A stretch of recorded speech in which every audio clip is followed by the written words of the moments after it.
আগামী ১৯ জুলাই সরোয়ার্দী উদ্যানে অনুষ্ঠিত হতে যাওয়া জাতীয় সমাবেশ সফল করার লক্ষ্যে বাংলাদেশ জামায়াত ইসলামীর ঢাকা মহানগর দক্ষিণ পল্টন থানার উদ্যোগে আজ মঙ্গলবার বিকেল ৪টায় রাজধানীর বাইতুল মুকাররম জাতীয় মসজিদ এলাকায় গণসংযোগ ও প্রচার মিছিল অনুষ্ঠিত হয়। গণসংযোগ ও পূর্ব সমাবেশে বক্তব্য রাখেন বাংলাদেশ জামায়াত ইসলামীর সেক্রেটারি জেনারেল অধ্যাপক মিয়া গোলাম পরোয়ার। তিনি বলেন, এই জাতীয় সমাবেশ জনমানুষের অধিকার প্রতিষ্ঠার আন্দোলনের নতুন উদ্দীপনা যোগাবে। জনগণ আজ পরিবর্তনের অপেক্ষায় আছে। এ সময় আরও উপস্থিত ছিলেন জামায়াত ইসলামীর কেন্দ্রীয় কর্ম পরিষদ সদস্য ও ঢাকা মহানগর দক্ষিণের সেক্রেটারি ডক্টর শফিকুল ইসলাম মাসুদ। তিনি বলেন, জনগণের সঙ্গে সরাসরি সংযোগ ও দাওয়াতি কার্যক্রমের মাধ্যমেই গণ আন্দোলন গড়ে তোলা সম্ভব।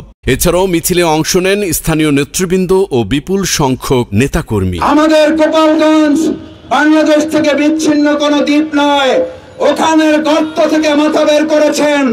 বাংলাদেশের প্রত্যেকটি গর্ত যেমন বন্ধ হয়েছে, সর্বশেষ গোপালগঞ্জের গর্তের ফুটো বন্ধ করেই চূড়ান্ত বিচার ঘোষণা দেওয়া হবে।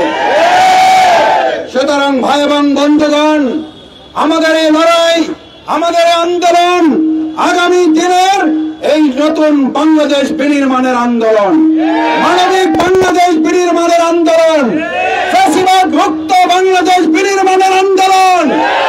এই আন্দোলনে আমরা এখানে যারা এক হয়েছি, ভবিষ্যতেও ঐক্যবদ্ধ আন্দোলনের মাধ্যমেই আওয়ামী ফ্যাসিবাদের চূড়ান্ত পতন নিশ্চিত না করে আমরা কেউ ঘরে ফিরে যাব না।